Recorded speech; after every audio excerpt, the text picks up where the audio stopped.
¿Se ve bien ahí?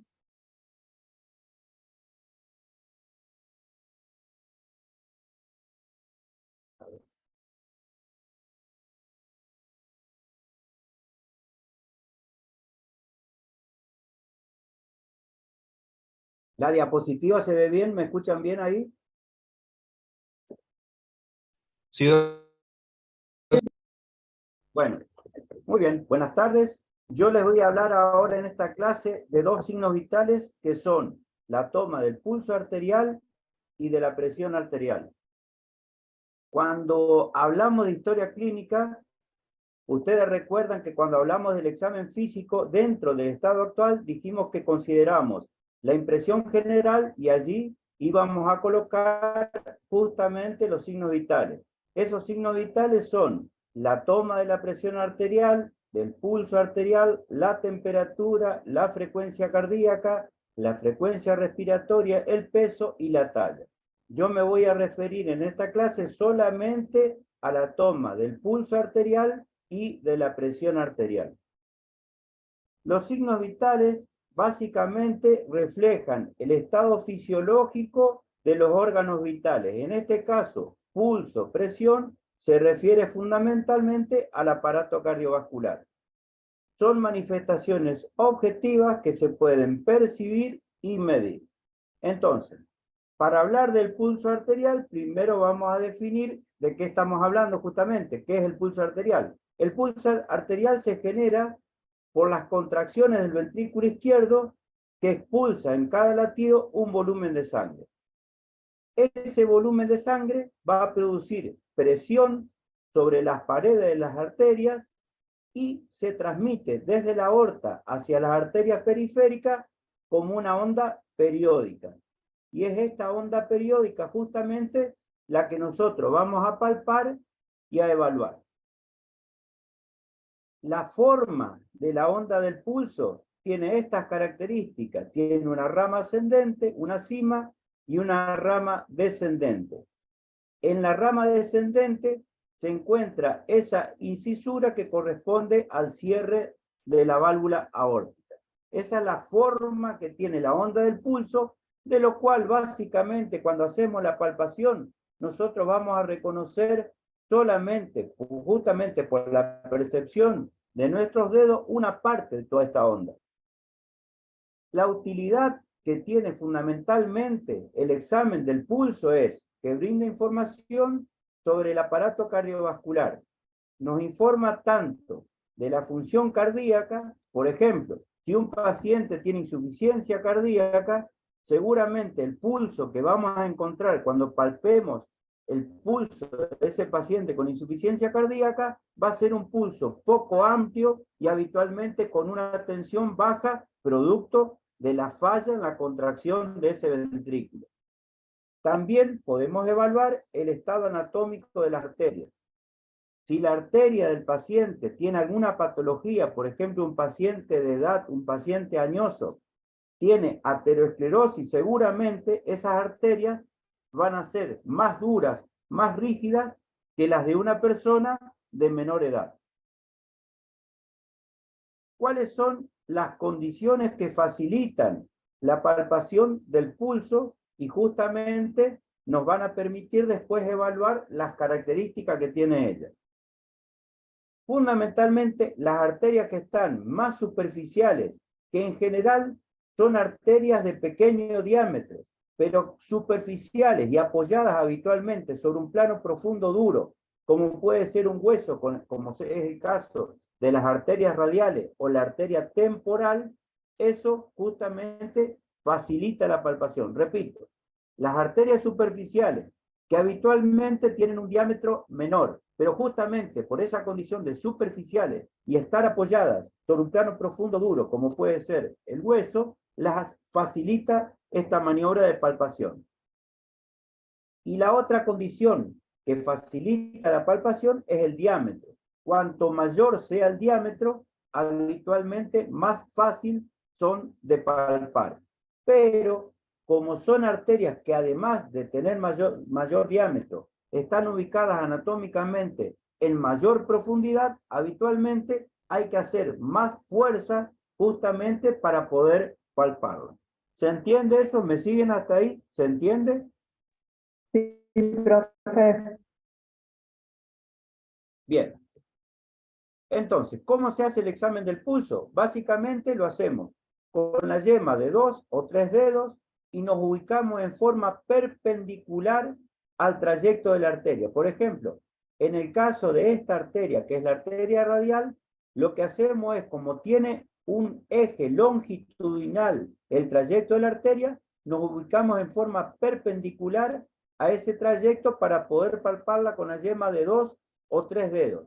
Si lo hacemos, por ejemplo, paralelo al sentido en que está anatómicamente la arteria, por ejemplo, con el pulgar, vamos a tener menos sensibilidad diagnóstica para ver las características que tiene ese pulso y que en un momento yo les voy a referir cuáles son. Entonces, ubicarse con la yema de 2 o 3 dedos en forma perpendicular al trayecto de la arteria. Para eso hay que conocer o reconocer cuáles son los parámetros anatómicos, las referencias anatómicas que tenemos que tener para saber cómo se ubica esa arteria. En un momento les voy a dar algunos ejemplos. Lo que hacemos básicamente es ubicar los dedos de la mano siguiendo reparos anatómicos para saber dónde vamos a hacer la palpación. Como les dije recién, si son arterias superficiales, la presión que hacemos para palparla va a ser menor que las profundas. Si a una arteria superficial ustedes le hacen mucha presión para hacer la palpación, por ahí el pulso no lo van a detectar porque ustedes colapsan la arteria. Repito, en las profundas lo que van a tener que hacer es mayor presión para poder palpar justamente las cualidades de ese pulso. Las arterias que son más accesibles a la palpación, fundamentalmente son la arteria temporal superficial, que está en la región temporal. Si ustedes hacen la palpación en esa zona ahora, en este momento, van a ver que se palpa justamente un latido arterial, que es esta arteria, la temporal superficial. Esa arteria es importante, por ejemplo, en el caso de un paciente que está bajo anestesia general, porque es la que tiene en forma más accesible el anestesista. Tiene un paciente que está intubado, habitualmente el resto del campo quirúrgico está ocupado por el cirujano, entonces tiene mucho acceso a este tipo de palpación de esta arteria temporal superficial. La carótida, esto ya lo vimos cuando hablamos de paro cardiorrespiratorio, yo se lo voy a volver a repetir en un momento. El parámetro es el borde anterior del esternocleidomastoideo y un poco por debajo del ángulo de la mandíbula. Repito, como es una arteria profunda, hay que hacer más presión para poder palparlo. Otra arteria es la arteria braquial. Esta arteria se encuentra por dentro del tendón del bíceps. En esa zona van a palpar el latido de esta arteria, que es la que vamos a utilizar cuando hagamos la técnica de la toma de presión arterial auscultatoria. Ese es el lugar donde se va a colocar el estetoscopio para hacer la toma de la presión arterial auscultatoria. La arteria femoral está entre la espina ilíaca anterosuperior de la cresta ilíaca, la parte más superior y externa, eso es la espina ilíaca anterosuperior y la espina del pubis. En la parte media de esa línea van a encontrar el latido que corresponde a la arteria femoral. La arteria poplitea se encuentra en el hueco popliteo por detrás, en la parte posterior de la rodilla, y es una arteria de mediano calibre, pero está profundamente ubicada en esa región. Entonces, para palparla, lo que hay que hacer es semiflexionar el miembro inferior y con dos manos, como tratando de agarrar la rodilla, colocamos la yema de nuestros dedos en la parte posterior, en este hueco popliteo, justamente para palpar el pulso de esta arteria. ¿Se entendió eso? ¿Se entiende? Sí, profe.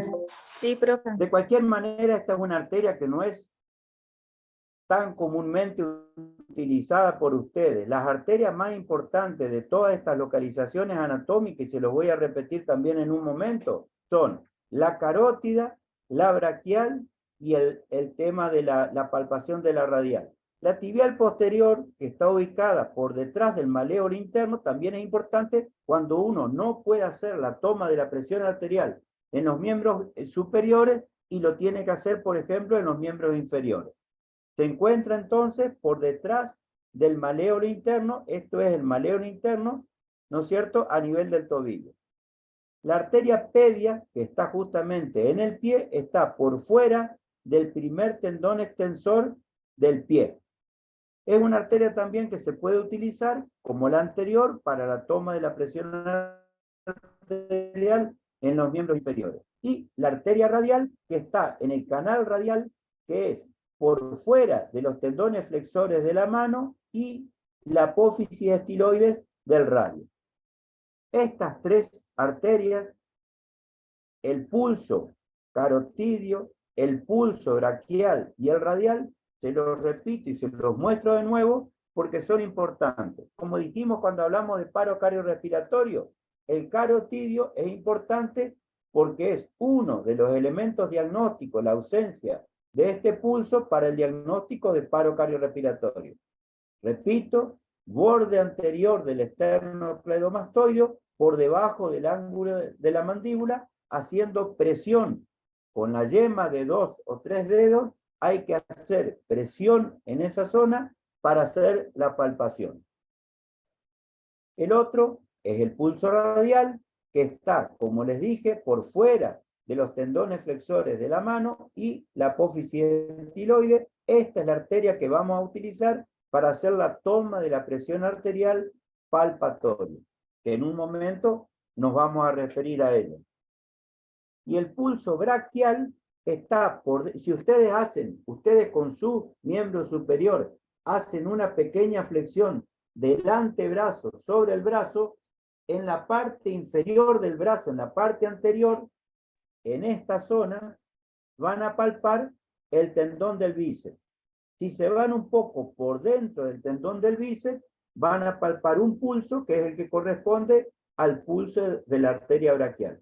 Esa arteria es importante reconocer ese parámetro anatómico, esa referencia anatómica, para colocar allí el estetoscopio para hacer la toma de la presión arterial auscultatoria. ¿Nos entendemos hasta ahí? ¿Me siguen? Sí, profe. Sí, profe. Bueno, cuando hacemos la palpación del pulso y tenemos que analizar cuáles son las características de ese pulso, lo que vamos a hacer justamente es analizar las cualidades o atributos del pulso. Esas cualidades o atributos del pulso son la frecuencia, el ritmo, la igualdad, la tensión o dureza, la amplitud y la celeridad. Esto puede formar como una mnemotecnia que se denomina free tax.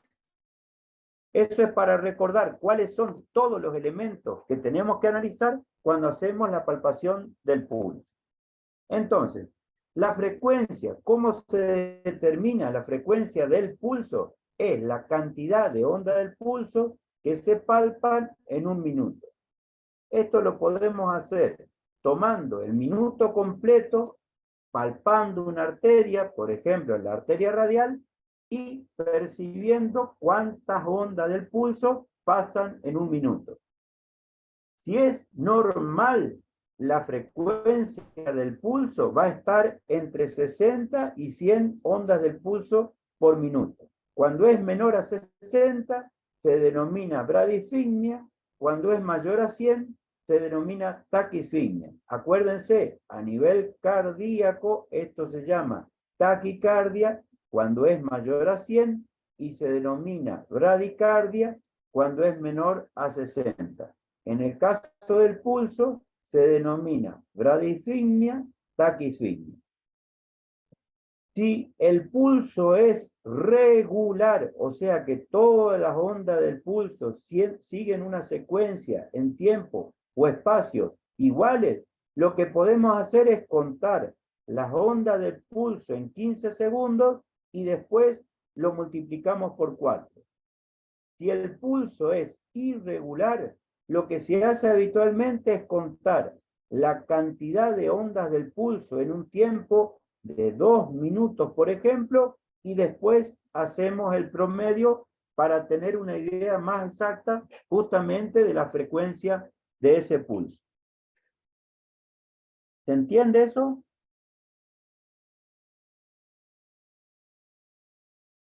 ¿Queda claro? Sí, profe.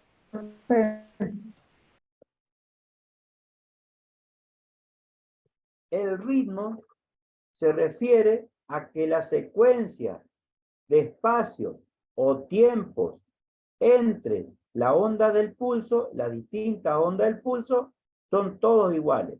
Estos espacios o tiempos entre onda de pulso y onda de pulso son iguales. Esto sería un pulso que es rítmico. Cuando el pulso tiene estas características en la cual los espacios o tiempos son desiguales, hablamos de un pulso arrítmico.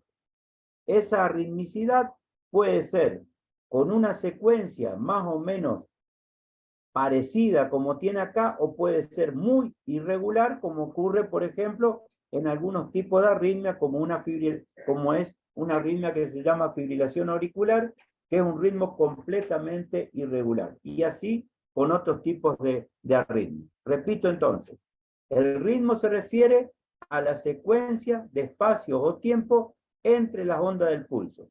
Cuando son todos esos espacios o tiempos iguales, se denomina rítmico. Cuando es irregular, se denomina arrítmico. El otro atributo del pulso es la igualdad. La igualdad se refiere a la uniformidad tanto en la amplitud como en la forma de las ondas del pulso, que se mantienen constantes en todos los latidos. Cuando esta amplitud y la forma de cada una de estas ondas del pulso son iguales, hablamos de un pulso que tiene igualdad o un pulso que es igual. Cuando las amplitudes son distintas y la forma de cada una de estas ondas tienen características distintas, de lo que hablamos es de un pulso que es desigual. ¿Se entiende?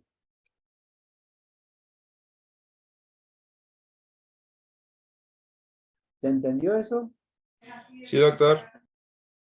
Entonces, hasta Repetir ahora eso, tenemos... profe, porfa. ¿Cuál? Cuando un pulso es igual y cuando es desigual. O sea, para hacer el pulso igual, tienen que tener todas las ondas del pulso la misma altura, como ocurre acá, y todas las ondas del pulso tienen que tener la misma forma. Ese es un pulso que mantiene igualdad o un pulso que es igual.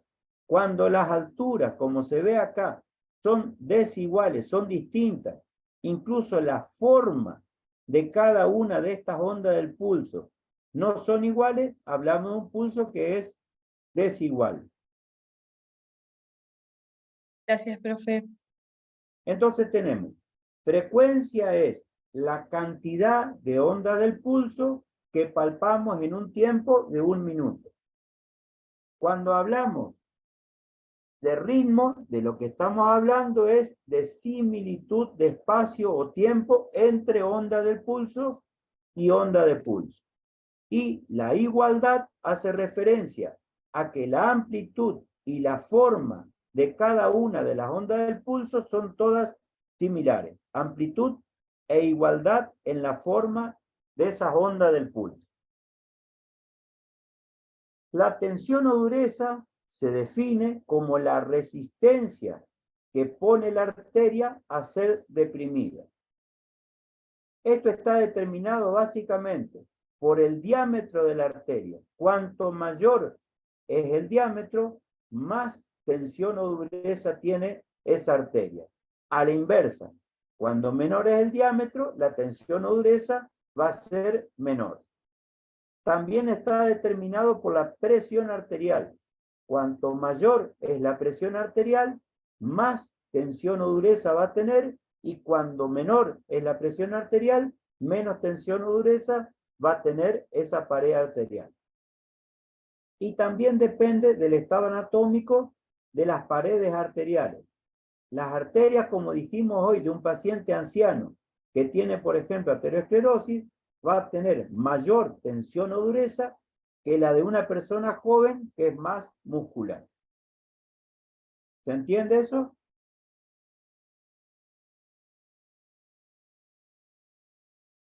Tensión o dureza, entonces, es la resistencia que impone la arteria a ser deprimida. Tiene relación directa con el diámetro. Cuanto mayor es el diámetro, más tensión o dureza tiene. Cuanto mayor es la presión arterial, más tensión o dureza tiene. Y cuando la pared arterial es más rígida, más dura, va a tener mayor tensión o dureza. Y lo inverso ocurre para las tres situaciones, ¿no es cierto?, que van a tener menor tensión o dureza. ¿Se entendió eso? Sí, profe. La otra cualidad del pulso que se analiza cuando se hace la palpación es la amplitud. La amplitud hace referencia a la magnitud o altura de la onda del pulso, desde que comienza hasta que llega a la cima. Este es un pulso que es más amplio que el normal, se denomina amplio o magno. Cuando es más pequeño que el normal, se denomina parvus. Entonces, tenemos pulso que tiene esto, la amplitud del pulso, se aprende cuánto tiene que tener de altura la onda del pulso, únicamente se aprende por experiencia de palpación de distintos pacientes que tienen un pulso determinado. Nosotros nos hacemos un esquema mental de la altura que habitualmente tiene una onda del pulso normal y con esa referencia lo que vamos a hacer es hablar de un pulso que puede ser normal, más amplio o más pequeño. ¿Se entendió? Sí. Y Sí, la profe. Bien. Y la última cualidad del pulso que tienen que analizar es lo que se llama la celeridad. Al tiempo que tarda en formarse esa onda del pulso.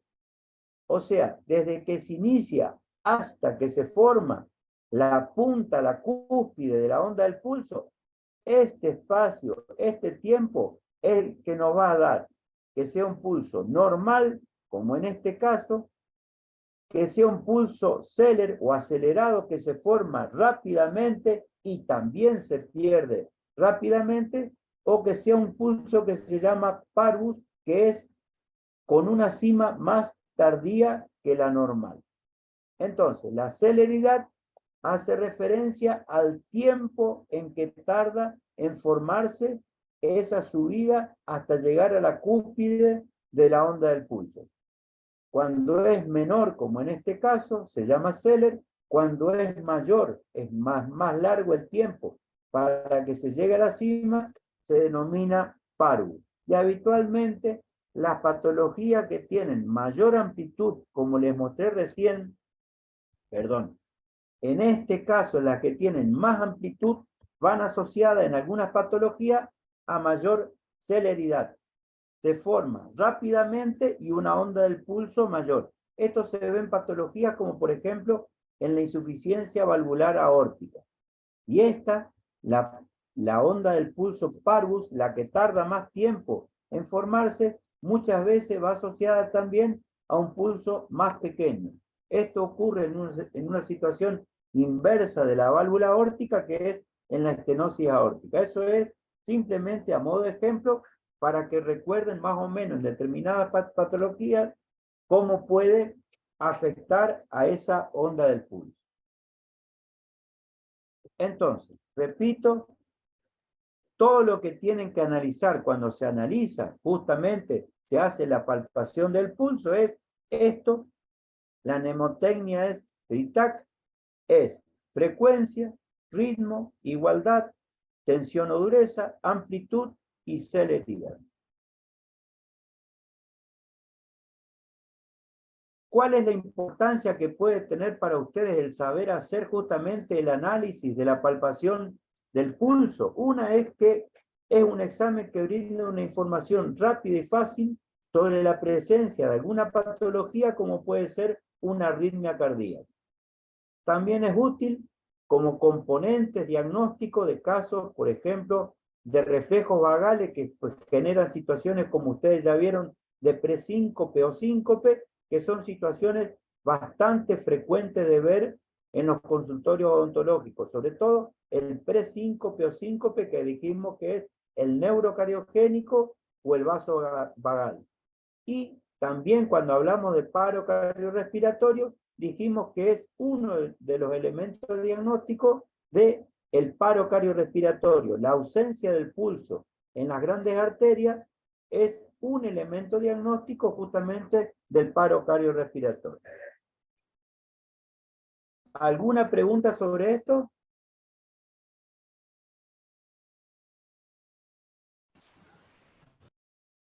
¿Quieren hacer alguna pregunta?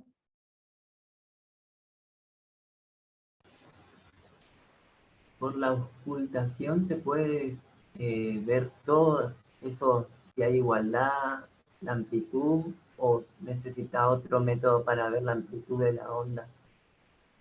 La pregunta es buena porque te voy a decir por qué. La tensión o dureza se evalúa fácilmente.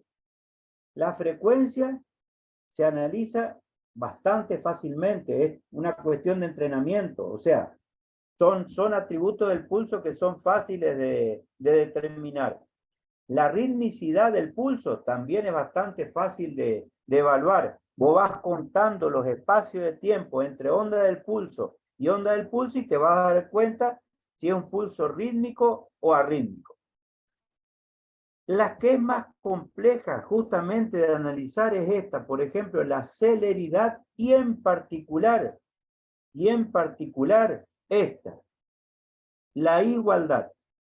A través de la palpación, darte cuenta que la forma de la onda del pulso es igual una a la otra, así como en este esquema se ve bastante bien y fácil de interpretar. Cuando vos haces la palpación, no es tan fácil de determinar esta cualidad o atributo del pulso. Entonces, ¿cuáles son las que seguramente van a aprender a hacer?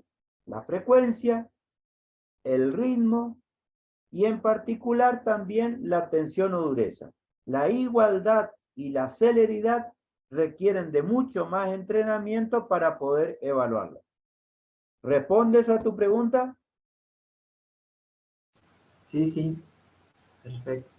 Es buena la pregunta porque esto es teórico, esto es marco teórico y así es como uno tiene que aprender a analizar la palpación del pulso. De cualquier manera, hay algunos de estos atributos que no son tan sencillos de analizar.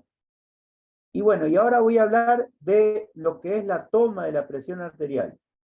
Este es un tema que es importante porque, en particular, cuando hacemos la toma de la presión arterial, fundamentalmente lo que vamos a hacer es detectar, o sea, tratar de ver en población general cuáles son los pacientes que potencialmente pueden ser hipertensos y para aquellos que ya tienen diagnóstico de hipertensión, cómo hacemos el control justamente de esta patología, de este síndrome. Y también lo opuesto, lo que podemos hacer tomando la presión es detectar situaciones en las cuales lo que se produce es un cuadro de hipotensión arterial. Entonces, lo que podemos hacer es detectar pacientes hipertensos o hacer el control de la presión arterial de los pacientes que ya tienen diagnóstico de hipertensión arterial. Y en algunos casos nos va a servir cuando hay un cuadro de pérdida de conocimiento, por ejemplo, en un cuadro sincopal o presincopal, para detectar la caída de la presión arterial. En el caso de la hipertensión arterial, ¿por qué es importante saber y hacer la toma de la presión arterial?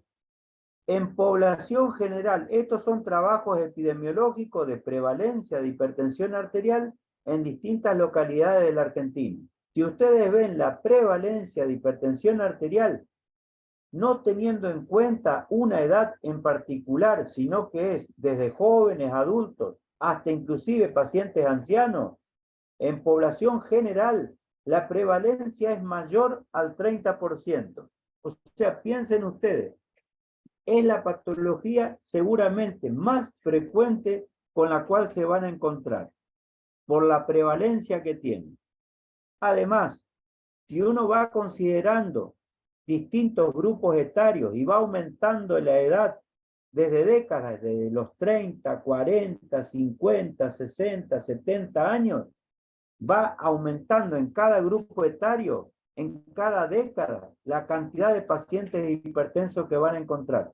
Y prácticamente cuando llegan a los 80 años, en general, prácticamente el 100% de esas personas son hipertensas. ¿Se entiende el concepto? Población general en la Argentina es mayor al 30%, ronda el 33% de población general. O sea, niños, jóvenes, adultos y ancianos.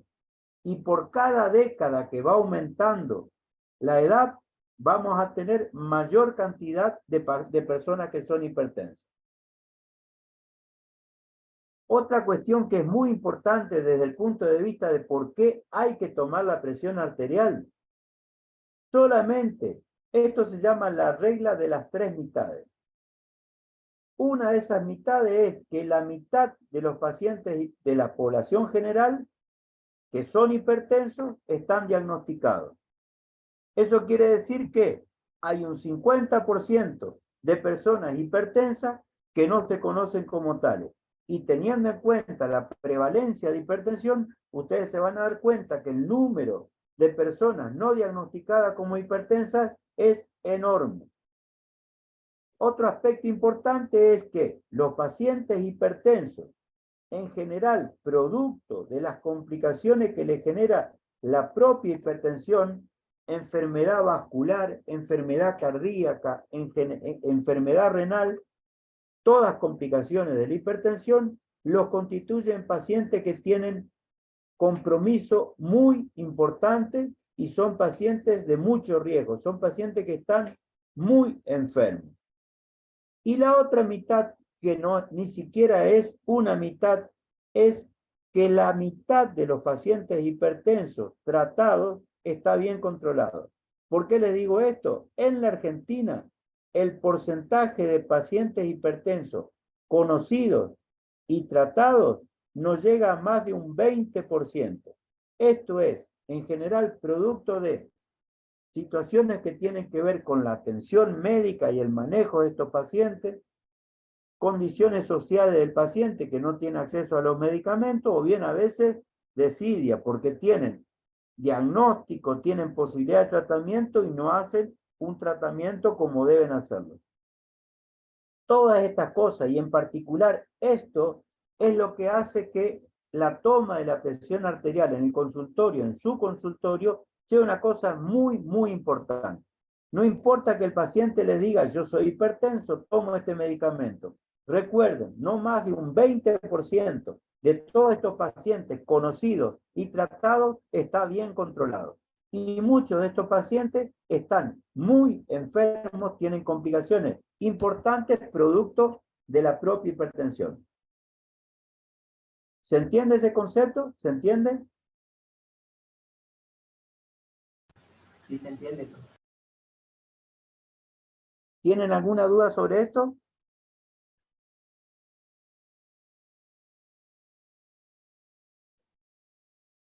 Bien. La presión arterial básicamente es la fuerza a la que están sometidas las paredes arteriales por la sangre circulante impulsada por el funcionamiento del corazón.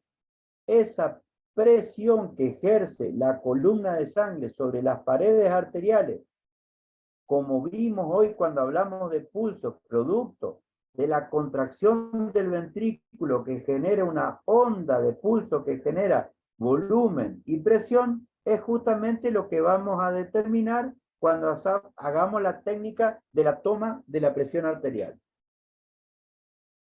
¿Con qué nos valemos para hacer la toma de la presión arterial? Esto se llama esfigmomanómetro o tensiómetro. ¿Por qué tensiómetro? Porque en realidad lo que medimos es la tensión parietal, o sea, lo que medimos no es la presión que hay dentro de la arteria, sino la presión que ejerce esta columna de sangre sobre la pared de la arteria. Esto se llama tensión parietal, es la tensión que genera esta presión arterial. Si quisiésemos medir la presión arterial, lo que habría que hacer es colocar una cánula dentro de la arteria, conectarla a una tubuladura, a un manómetro con un anticoagulante, y eso nos va a dar justamente la presión. Nosotros lo que vamos a determinar con el tensiómetro o esfigmomanómetro es la tensión arterial. ¿Me entendieron eso? ¿Se entiende? Sí, entiendo. No te escuché bien, no sé lo que dijiste. ¿Hiciste una pregunta o dijiste Sí, que... sí, sí, te entendió perfecto. O sea, lo que vamos a hacer, por eso se llama tensiómetro. No es un presurómetro, es un tensiómetro. Todo este equipo lo que hace, determina básicamente, es la tensión arterial. El esfigmomanómetro o tensiómetro está compuesto por una funda de tela habitualmente. Ahora esta funda suele ser también de material sintético.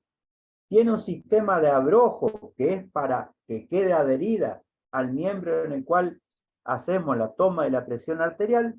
A veces este sistema de cremallera ayuda también a la fijación, y dentro, esto constituye lo que se llama el brazalete. Esta funda, con esta cámara de aire que está dentro de esta funda, esto constituye lo que se llama el brazalete. La cámara de aire que está dentro de la funda tiene dos tubuladuras. Una de esas tubuladuras va a una pera de goma en la cual se interpone una válvula. Cuando nosotros cerramos esta válvula e insuflamos aire, ese aire va a la cámara de aire. Cuando abrimos la válvula, el aire de esta cámara va a salir. Y la otra tubuladura, en este caso, que es un tensiómetro anaeroide, lo que va a este dispositivo, que es un manómetro. Este manómetro tiene una escala graduada que va de 0 a 300 milímetros de mercurio. ¿Se entendió?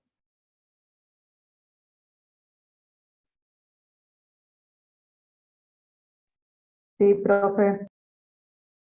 Entonces tenemos el brazalete, que está compuesto por la funda, que es la parte externa, y la cámara de aire. La cámara de aire, a través de esta tubuladura, va a la pera de goma, y la otra, como en este caso, para este tipo de tensiómetro, va a un manómetro. Y tenemos para la toma de la presión arterial auscultatoria, para ocultar los ruidos arteriales que se generan, como vamos a ver, para saber cuáles son los parámetros audibles para la toma de la presión auscultatoria, utilizamos el estetoscopio. Esto es este arco metálico, estas son las olivas que van en el conducto auditivo externo, esta tubuladura que termina en una campana o un diafragma, o en los dos, como en este caso, y es la que nos va a permitir escuchar los ruidos que se generan en la arteria, y nos va a transmitir esta tubuladura hasta nuestros oídos. Estos son otros tipos de tensiómetro. Este es el de mercurio, que es un clásico, es muy confiable porque habitualmente no tiene margen de error. Este se tiene que romper la columna de mercurio para que deje de funcionar. En cambio, el que les mostré recién, el manómetro, el anaeroide, tiene el problema que cuando se golpea, se descalibra, y entonces ya el valor de presión que nos va a dar ya no es confiable. Este manómetro es similar al anterior, pero este es un equipo que tiene un manómetro que es anti-impacto o anti-shock. Aunque se golpee, no se descalibra. Esa es la ventaja que tiene sobre el que les mostré anteriormente. El problema de estos equipos es que tiene un costo también mayor.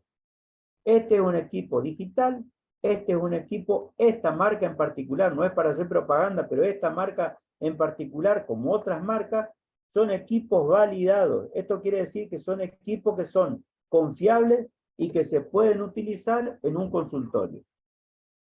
Esto da haciendo toda la técnica correcta, como vamos a ver, de colocación del brazalete, una lectura automática. Lo único que hacemos nosotros es prender y nos da, se insufla solo, se desinfla solo y nos da una lectura automática de la presión arterial.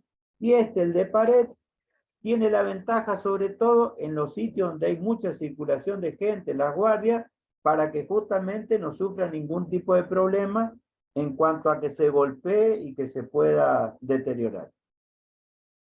¿Me siguen entonces? Este es el más común, es el tensiómetro anaeroide, que es el que tiene el manómetro. Ese manómetro tiene una escala graduada de 0 a 300 milímetros de mercurio. El de la columna de mercurio tiene una escala graduada de 0 a 300 milímetros de mercurio.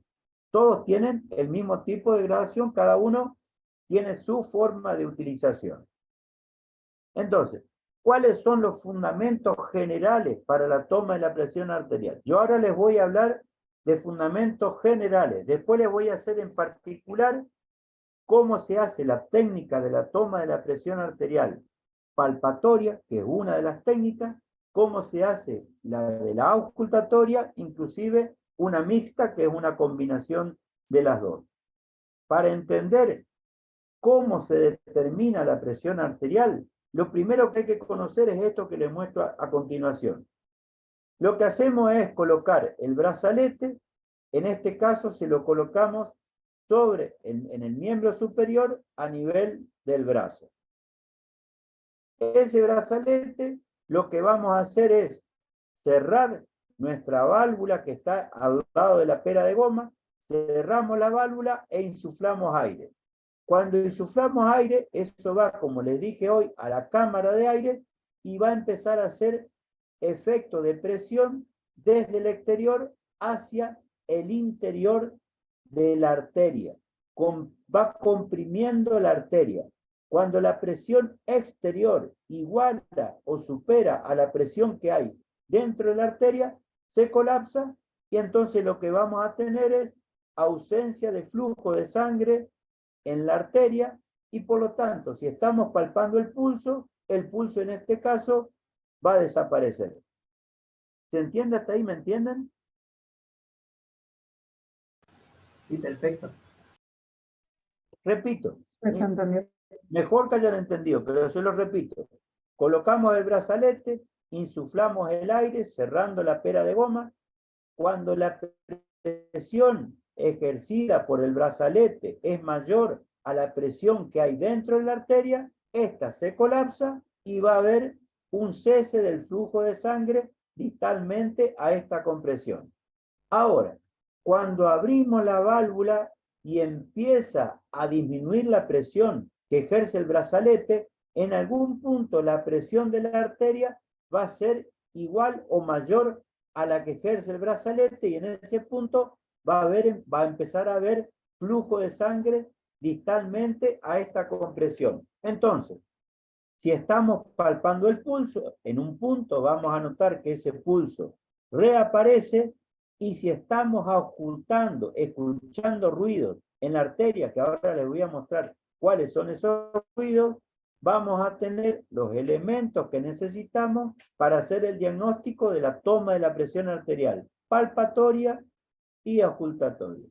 Esto es el ABC de lo que tienen que entender. Si hay algo de esto que no entiendan, me preguntan, lo repetimos porque esto es lo primordial para entender cómo es la técnica correcta de la toma de la presión arterial y por qué justamente cuando hablamos de un valor determinado lo hacemos de esa manera. ¿Se entendió esto? ¿Hay algo que no haya quedado claro?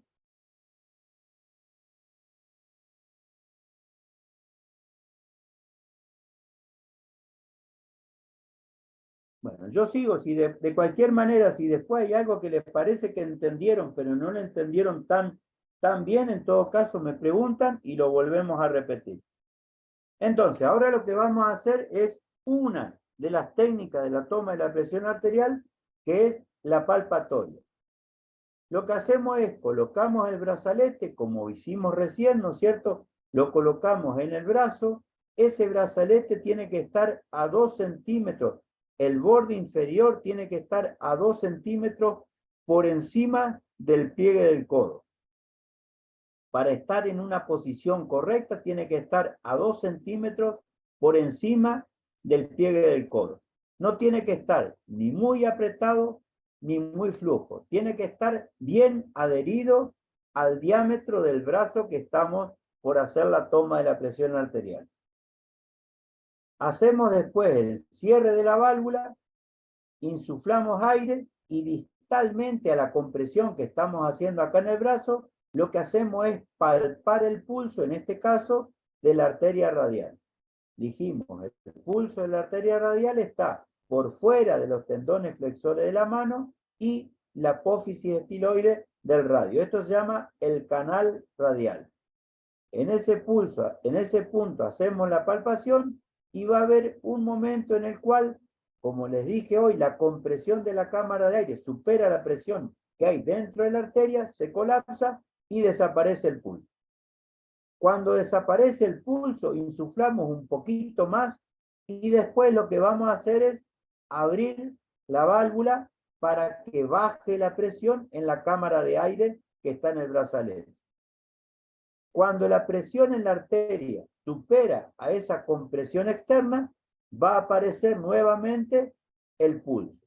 Cuando reaparece la onda del pulso, lo que tenemos es la presión arterial sistólica palpatoria. Esta presión sistólica palpatoria, que se obtiene con esta técnica, subvalora a la presión arterial en unos 10 milímetros con respecto a la que vamos a encontrar después cuando hagamos la técnica auscultatoria. Y siempre se debe hacer primero la técnica palpatoria para saber justamente cuánto va a ser la presión de insuflado cuando hagamos la técnica auscultatoria. ¿Me siguieron hasta ahí? ¿Se entiende? ¿Hay algo que Sí, no profe. entienda? ¿Algo que no entienda, que quiere que le repita, que lo explique de nuevo? ¿Por qué se toma primero la palpatoria? Justamente porque es la que nos va a dar el valor de presión sobre el cual vamos a insuflar el manguito cuando hagamos la técnica auscultatoria. Colocamos el brazalete 2 centímetros por encima del pliegue del codo, palpamos la arteria radial, cerramos la válvula, insuflamos el aire hasta que desaparece el pulso.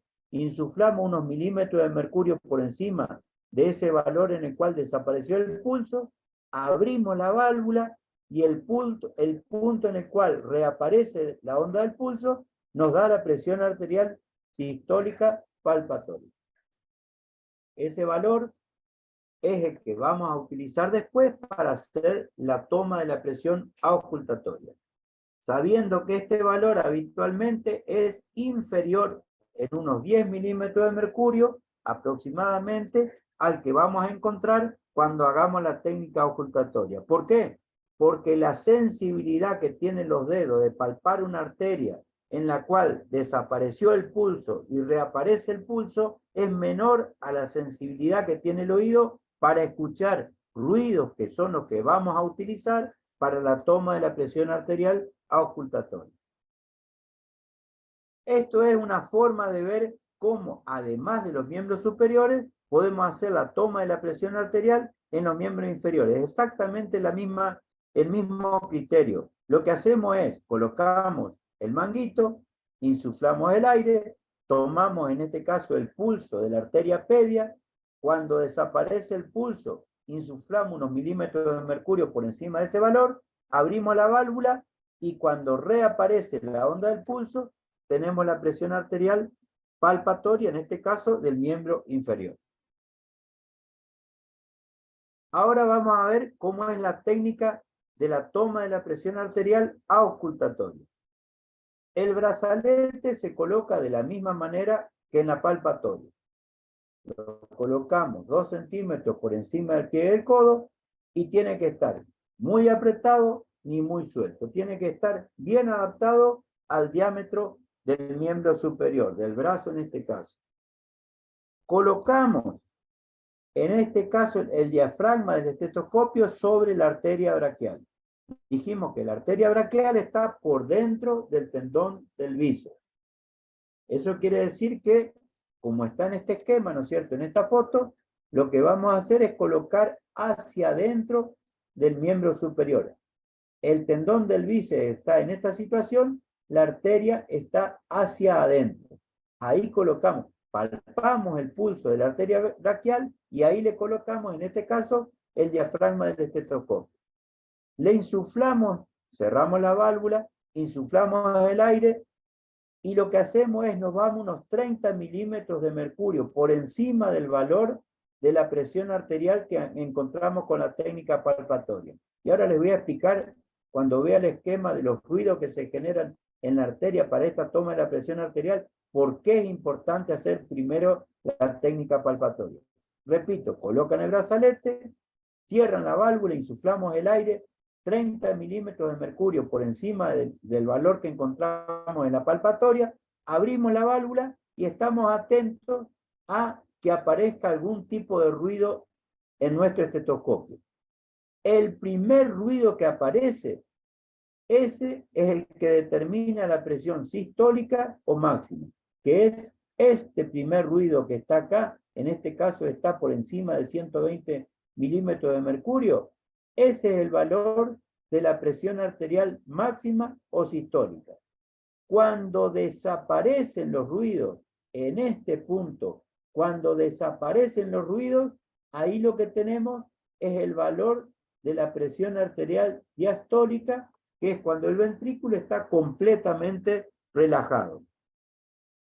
Acá, en este caso, llegó a la cima de lo que era, por ejemplo, la onda del pulso, y acá, que es al final de la sístole, y acá es cuando el ventrículo ya está relajado, esto es en diástole. Entonces tenemos una presión sistólica y una presión diastólica. ¿Se entiende eso? Sí, profe.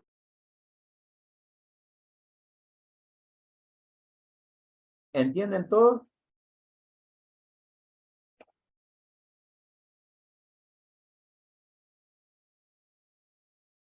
Ahora les voy a mostrar, nosotros estamos ocultando en este caso los ruidos de esta arteria, que es la arteria braquial. ¿Verdad? No estamos escuchando ruidos cardíacos. Lo que estamos escuchando acá son ruidos que se generan en la arteria. ¿Y por qué se generan estos ruidos? ¿Y a qué corresponden estos ruidos? Estos ruidos se llaman ruidos de Korokov. Estos ruidos se generan de la siguiente manera. Cuando la arteria está completamente colapsada, cuando el manguito está comprimiendo la arteria y no hay circulación, no hay ninguna clase de ruido. Si ustedes prestan atención y están ocultando la arteria, no van a encontrar ninguna clase de ruido. Cuando abren la válvula y empieza a haber algo de circulación a nivel de la arteria, porque la compresión es menor que la presión que hay dentro de la arteria, eso va a generar un primer ruido, que es el primer ruido de Korokov, y ese es el que determina la presión arterial sistólica auscultatoria. Después de ese primer ruido que es intenso y bien audible, viene un segundo ruido o una segunda fase que es como un murmullo, es un ruido apenas perceptible. En algunos casos, cuando uno no está muy bien entrenado, no lo puede reconocer. Es como que hay ahí en este espacio un silencio, no hay ninguna clase de ruido. Hay como una pequeña brisa y solamente eso. Después viene un tercer ruido que es intenso, no tanto como el primero, pero es intenso. Ese se escucha muy bien. Ese es el tercer ruido de esta fase de Korokov. Y después hay una declinación de los ruidos, que es la cuarta fase, hasta que llega a la desaparición de los ruidos, y ahí tenemos entonces el criterio para decir la presión diastólica es de tantos milímetros de mercurio. El primer ruido que escuchamos, de estos ruidos de Korokov, determina la presión sistólica, la desaparición de los ruidos determina la presión diastólica. ¿Me entendieron eso? Profe, no terminé de entender la cuarta fase, porque la tercera es el tercer ruido que es intenso, se escucha bien, es perceptible. En la La, cuarta fase, en esta fase lo que tenés es una declinación de los ruidos, quiere decir que se van amortiguando, cada vez se escuchan menos, hasta que llega un punto en el cual dejas de escuchar los ruidos. ah, ¿Me y la quinta entendió? fase sería diastólica, sería desaparición directamente. La desaparición de los ruidos es el criterio para decir que la presión diastólica es de tal valor. Pero tu pregunta a mí me sirve para que te haga otro tipo de respuesta. Esto es en condiciones normales, cuando vos tomás la presión arterial ocultatoria, son todos los ruidos que vas a escuchar. Vas a escuchar la primera fase o el primer ruido, la segunda fase, que es esta brisa o directamente no percibís ninguna clase de ruido, el tercero que es intenso, la disminución de la amplitud de estos ruidos, cada vez se escuchan menos intensos hasta que desaparecen. En algunos pacientes, pero por situaciones patológicas, vos vas a escuchar que esa atenuación de los ruidos lo seguís escuchando y seguís escuchando. No hay un cese de los ruidos. En esos casos, cuando se da eso, pero eso solamente se ve en situaciones patológicas, el valor de la presión diastólica que se determina es el de justamente la atenuación de los ruidos. Como no tenés desaparición, porque seguís escuchando, seguís ocultando, llega a 0 milímetros de mercurio tu manómetro y seguís escuchando ruido, el criterio para decir la presión diastólica es de tal valor es cuando vos empezaste a escuchar que estos ruidos se atenúen. No sé si me llegan a entender eso. Sí, sí, profe. Esto solamente ocurre en situaciones patológicas. En situaciones fisiológicas de la toma de la presión arterial, aunque sea un hipertenso, no importa. Esto se ve en determinados tipos de valvulopatía, en determinadas situaciones patológicas, sobre todo insuficiencia aórtica, en algún tipo de valvulopatía muy grave. En hipertensos que son patológicos, pero que vos le tomás la presión normalmente a un hipertenso, vas a encontrar el primer ruido y la desaparición de los ruidos. Entonces tenés tu presión sistólica, tu presión diastólica. ¿Se entendió eso? Sí, La, profe, dia- entendió. Sí, sí. la diastólica, ¿puede repetir qué era y para qué sirve? Saber.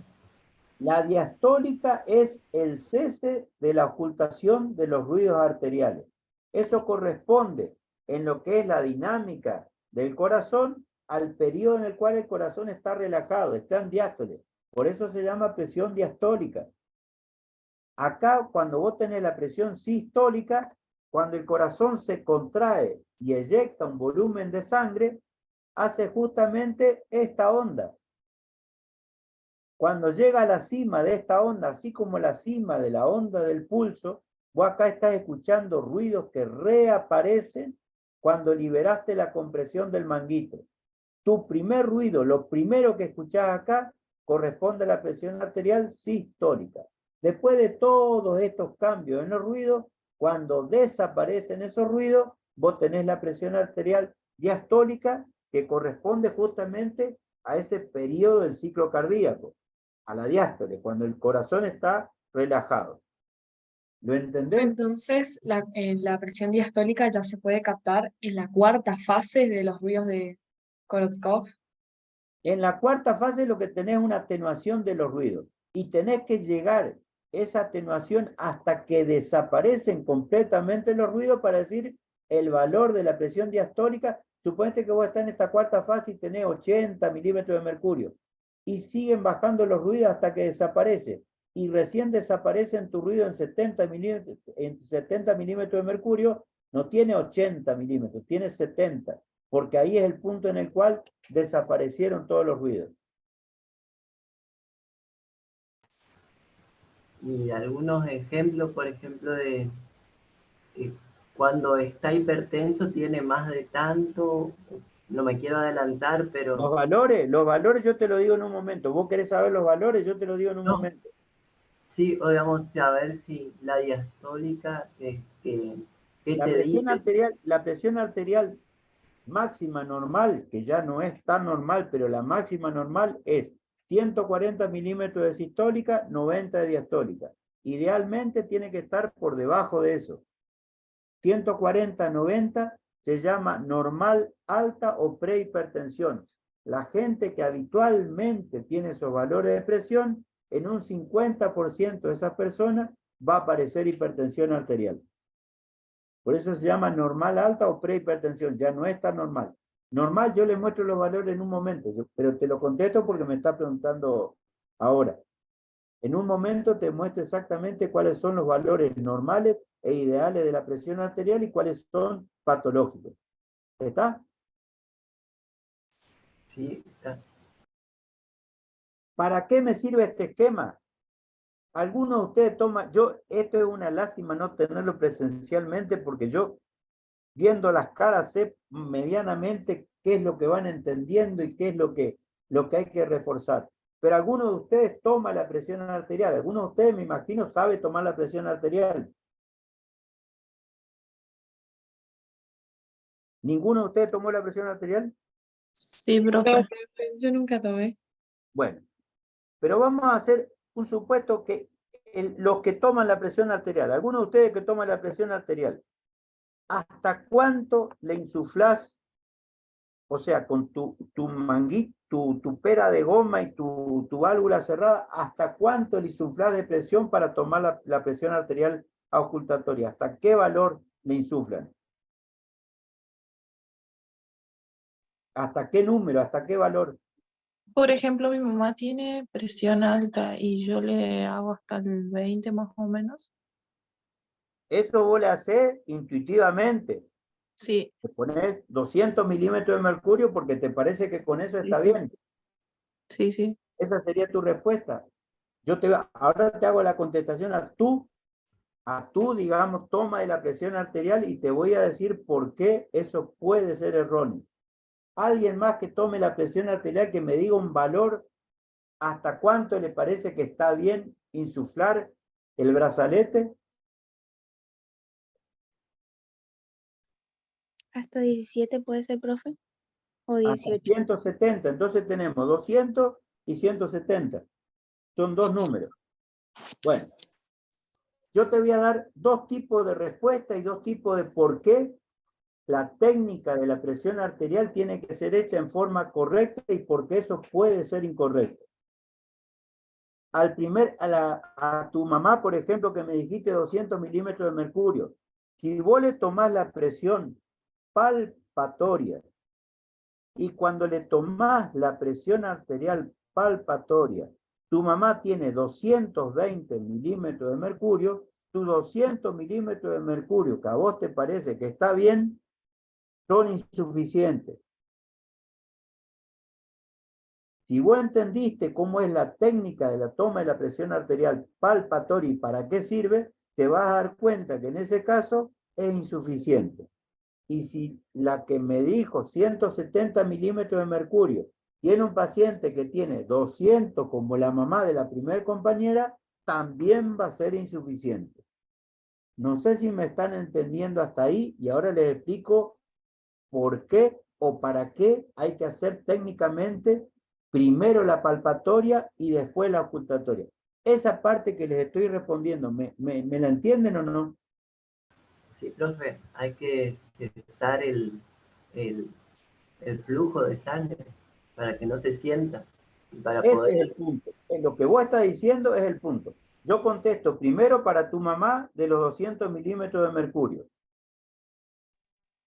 Si vos le Gracias. insuflaste, ¿me están siguiendo? ¿Me están siguiendo hasta ahí? Sí, sí, sí, Bueno, sí.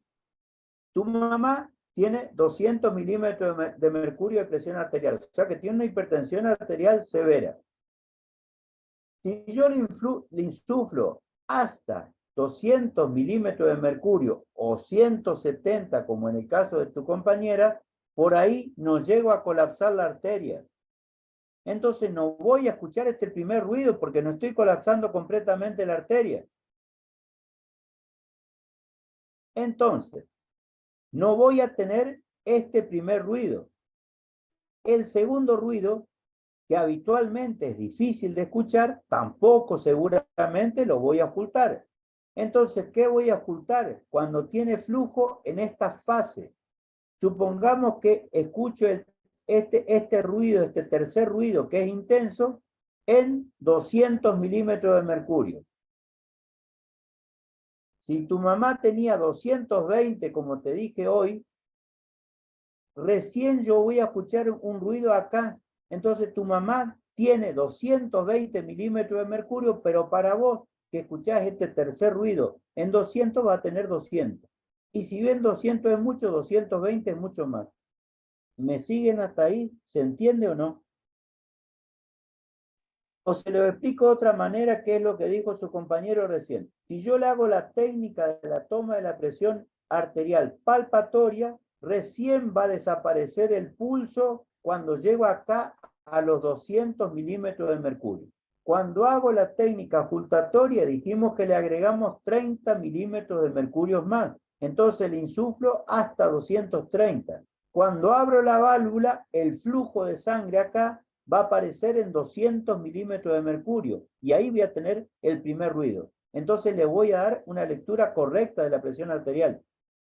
Si yo no hice esto y escucho este ruido, por ejemplo, en 180, yo le voy a decir al paciente que tiene 180 milímetros de mercurio de sistólica. En realidad tiene 200. Y si bien los dos son anormales, les repito, no es lo mismo tener 200 milímetros de mercurio que 180. No sé si entienden el razonamiento, cuál es la lógica de esto. Profe, ¿y cuando se juntan las dos presiones? Eso está. No, la hipertensión, vos podés tener hipertensión sistólica, diastólica o las dos. Eso es lo que vos estás diciendo. Cuando se juntan se llama presión diferencial. ¿Qué es la presión diferencial? Si vos tenés hipertensión arterial y tenés 170 milímetros de mercurio de sistólica y tenés 140 de diastólica, entre la máxima y la mínima, entre la sistólica y diastólica, hay una diferencia mucho más chiquita que si vos tenés 140-90, por ejemplo. Eso se llama presión diferencial. Eso es peor pronóstico de la hipertensión. Si bien la hipertensión es mala, tanto la sistólica como la diastólica, cuando vos tenés ambas y tenés una presión diferencial chiquita, menor a la que debería tener, eso es más grave para el paciente. ¿Lo entendés? Sí, Eso que vos decís se juntan, en realidad es eso. Vos tenés las dos anormales, pero están mucho más cerca entre la sistólica y la diastólica. Eso quiere decir que la presión diferencial entre sistólica y diastólica es más corta, más chica que la habitual. Entonces eso es más grave para el paciente. Ese paciente tiene más chance de hacer complicaciones que un paciente que tiene una diferencial menor a esa. Por ejemplo, vos tenés 170 de sistólica y tenés 95 de diastólica, esa diferencial es más grande que la anterior. ¿Me siguieron ahí? ¿Se entendió? ¿Le responde la pregunta o no? Sí, se entiende, profe. Gracias. Volviendo a esto entonces, ¿por qué tomamos primero la presión palpatoria? Para saber justamente la presión de insuflado. Tenga la presión palpatoria que tenga, supongamos que tiene una presión normal, tiene 120 milímetros de mercurio, ¿para qué le voy a insuflar, como dijo la primer compañera, 200 milímetros de mercurio? Si por palpación tiene 120, le insuflo hasta 150 y le evito todo el disconfort que genera comprimir la arteria más allá de lo necesario. Ese es el por qué, uno de los por qué hay que hacer la técnica palpatoria primero, para saber cuánto va a ser la presión de insuflado cuando hagamos esta técnica de toma de la presión arterial auscultatoria. ¿Más o menos se entiende eso? Sí, doctor.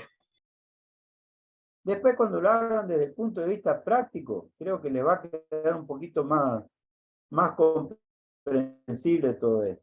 La técnica auscultatoria también la podemos hacer en el antebrazo, como en este caso no está en el brazo y no utilizamos la arteria braquial, sino que le colocamos el manguito en el antebrazo y le colocamos el estetoscopio sobre la arteria radial. ¿Esto cuándo se hace? Cuando el diámetro del paciente al cual le queremos tomar la presión arterial es muy voluminoso o es tiene mucha musculatura o es un paciente obeso y el diámetro del brazo no da para colocar el brazalete, se lo colocamos en el antebrazo y hacemos exactamente la misma técnica de toma de la presión arterial. ¿Se entiende eso?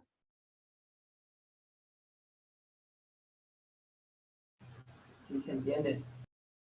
¿Sí? ¿Se entiende? Esto lo podemos hacer vuelta. En el miembro inferior, la toma de la presión arterial habitualmente se la hacemos en el miembro superior. Pero si un paciente que tiene un problema ortopédico, está operado o algo, y no podemos valernos de los miembros superiores, lo podemos hacer todo lo mismo en los miembros inferiores.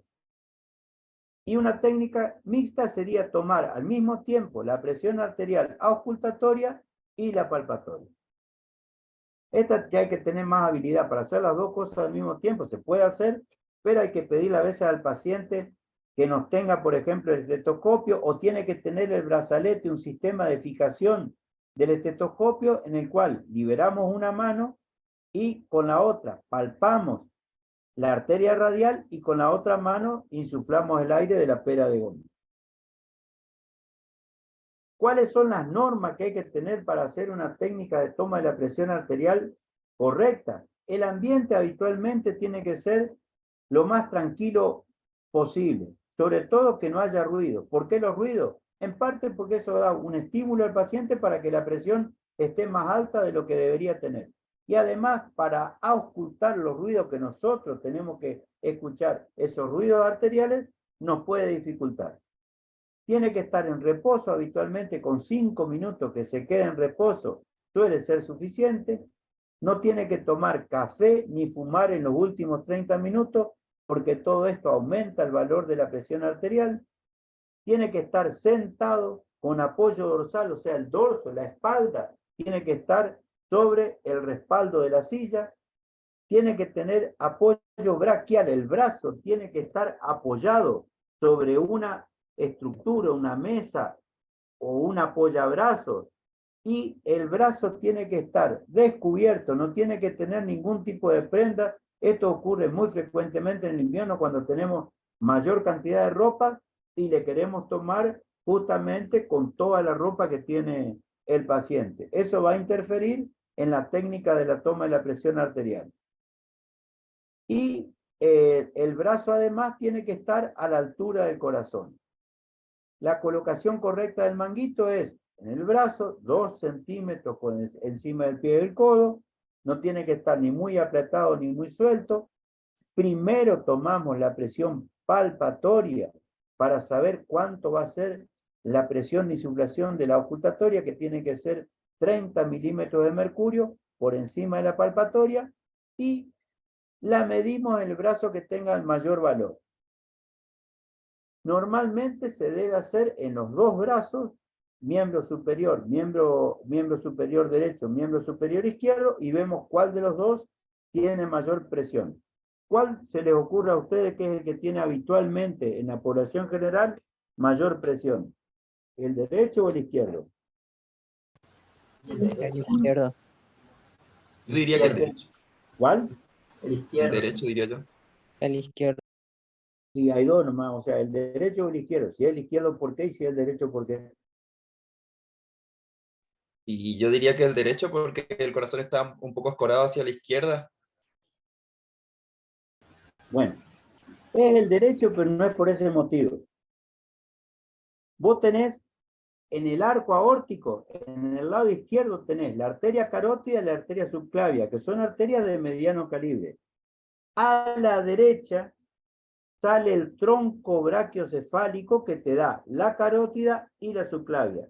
Entonces, como lo que mide fundamentalmente la presión arterial o la tensión arterial es el flujo mayor o menor de sangre que llega a las arterias y que ejercen más presión sobre ellas, el flujo de sangre que va hacia la derecha por el tronco brachiocefálico es mayor que lo que va por la arteria subclavia hacia la izquierda.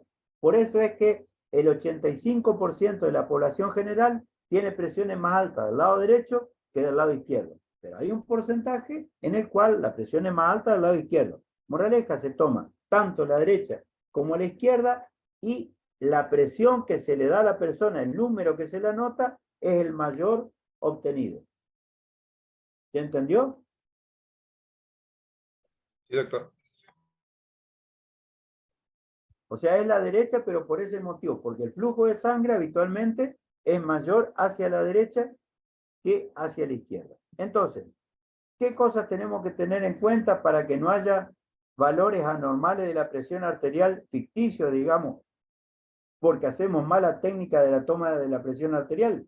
Uno es que el paciente esté sin hablar. Esto también modifica la presión. Como dijimos, el brazo tiene que estar apoyado a la altura del corazón, se coloca el manguito sin ropa intermedia.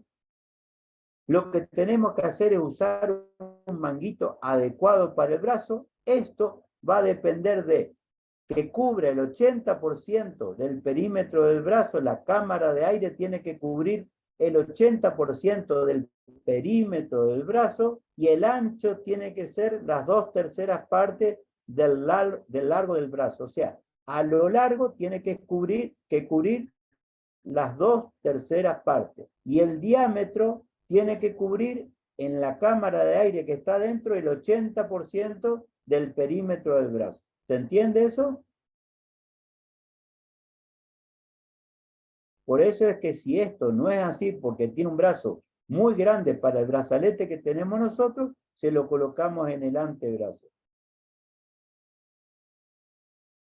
Tiene que tener los pies apoyados en el piso, no tiene que cruzar las piernas. Si hay algún estímulo, como por ejemplo que tenga ganas de orinar, eso va a producir que la presión sea más alta y tiene que estar apoyado el dorso sobre el respaldo de la silla. Y esto es lo que les dije hoy, ¿no es cierto? Tienen que evitar que haya tomado mate, té, café, que son estimulantes, o que haya fumado. Tiene que estar en reposo unos 5 minutos, el ambiente tiene que estar tranquilo y no tiene que haber ninguna situación que le genere estrés a la persona, dolor, que haya hecho algún tipo de actividad física, algo que pueda modificar, que aumente la presión arterial. Y otra cosa importante que tenemos acá es la velocidad de descenso de la columna de mercurio. Cuando abren la válvula, la velocidad de descenso de la columna de mercurio, sobre todo hasta que uno se hace más hábil para palpar el pulso y para ocultar los ruidos a nivel de la arteria, es bajarlo con una velocidad de 2 a 3 milímetros de mercurio por segundo. ¿Por qué? Si este descenso es muy lento, eso le provoca mucho disconfort a la persona. Ustedes piensen que la compresión de la arteria en el brazo, por ejemplo, hace que distalmente todo el antebrazo y la mano quede sin circulación.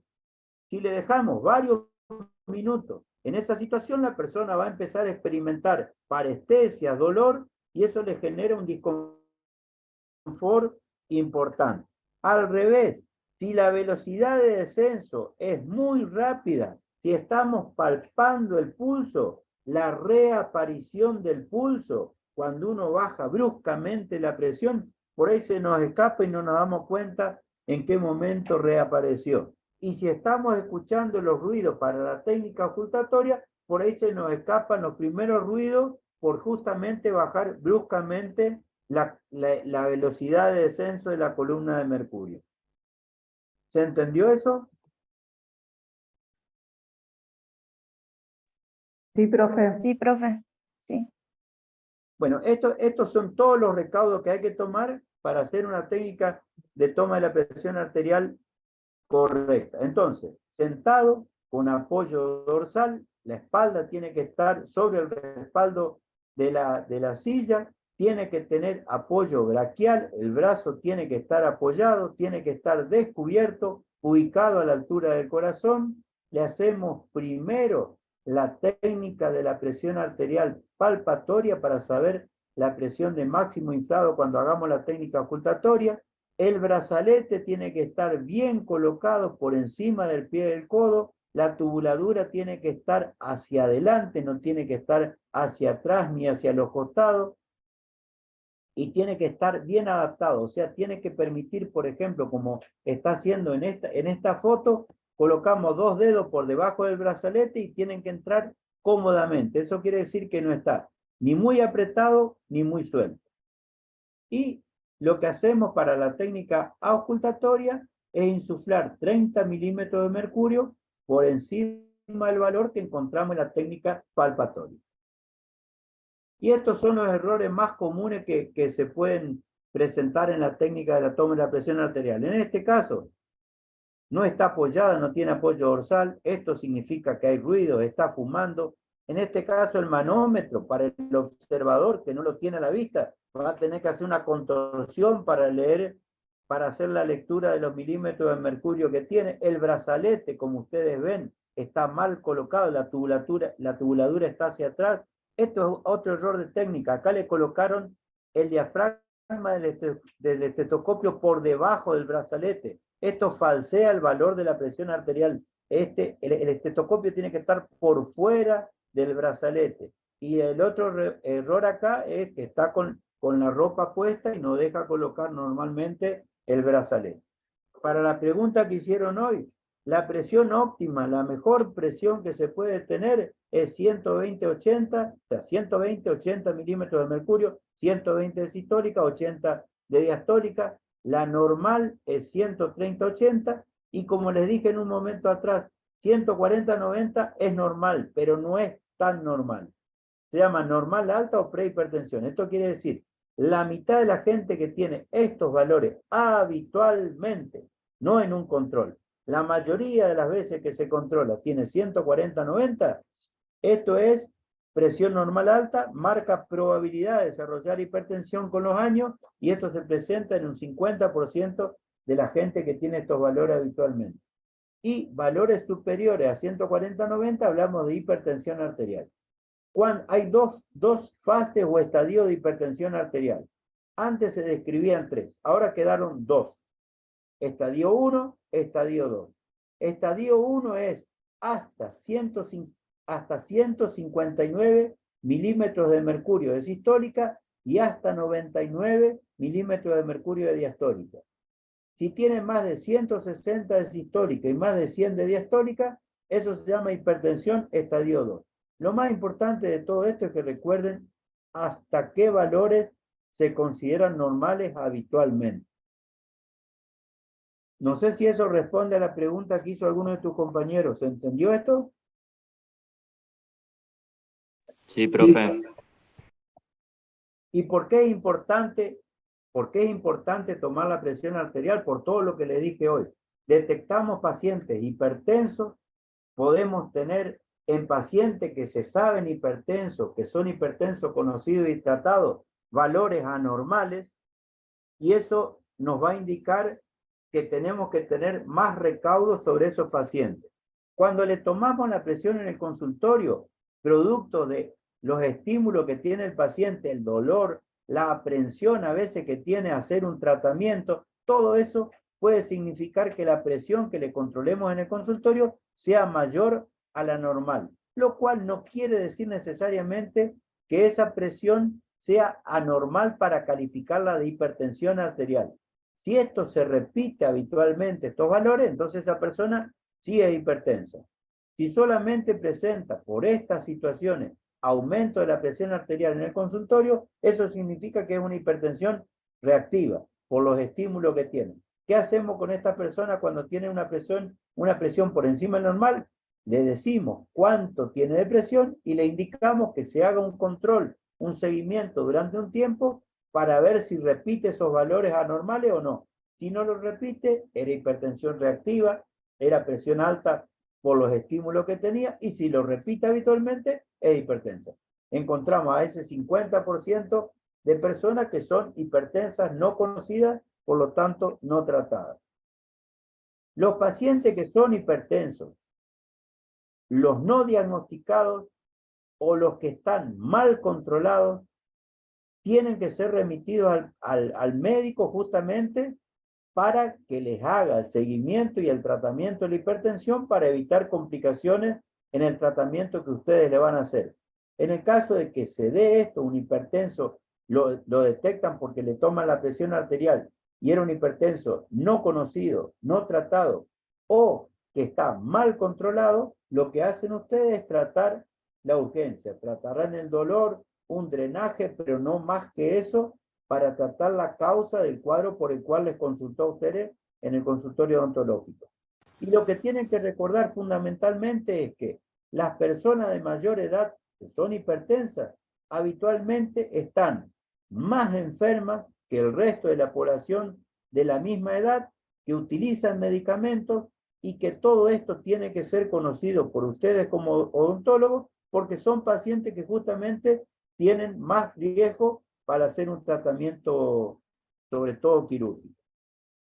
Bueno, ¿alguna pregunta? ¿Algo que quieran preguntar? Usted había dicho que que si desayuna o no desayuna antes de un tratamiento a la mañana, por ejemplo, que te suelen preguntar, no tiene influencia en la...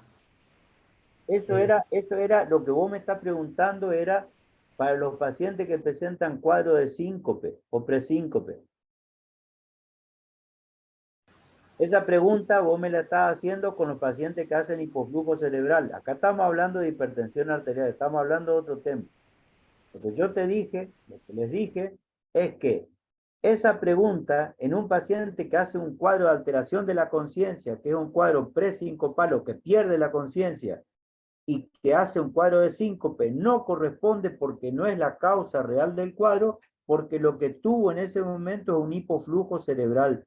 Tiene una caída del flujo sanguíneo cerebral, del riego sanguíneo cerebral. Eso es otra cosa, no tiene relación con esto que yo les estuve hablando ahora.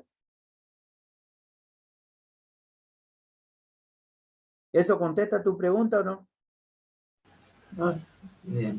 Sí, no, yo pensé que la presión también tenía que ver con el síncope.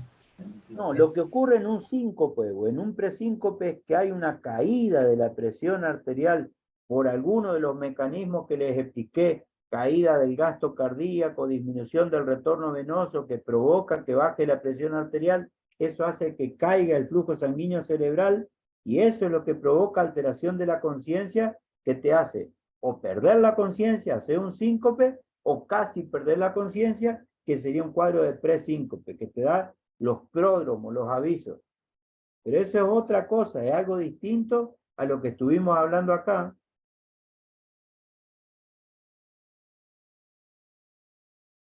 ¿Te queda clara la respuesta o no? Sí, sí, sí. Más o menos, yo pensé que te bajaba mucho la presión y también bajarte la presión producía que no suba sangre al cerebro. Por eso No, pensé que... eso está bien. Eso es lo que ocurre en un cuadro presincopal o en un síncope. Lo que no tiene relación eso es con el hecho de que haya o no haya desayunado, porque eso sería más para detectar a un paciente que pueda hacer una hipoglucemia. El hipoflujo cerebral es una cosa, la hipoglucemia porque estuviste muchas horas sin comer, por ejemplo, y tenés alguna condición particular, porque la hipoglucemia en general no la vas a hacer porque está con un ayuno de 8 horas. Tenés que tener patología. Habitualmente son personas que tienen hiperinsulinemia, tienen algún tipo de trastorno a nivel metabólico para que haga una hipoglucemia como para que te altere la conciencia.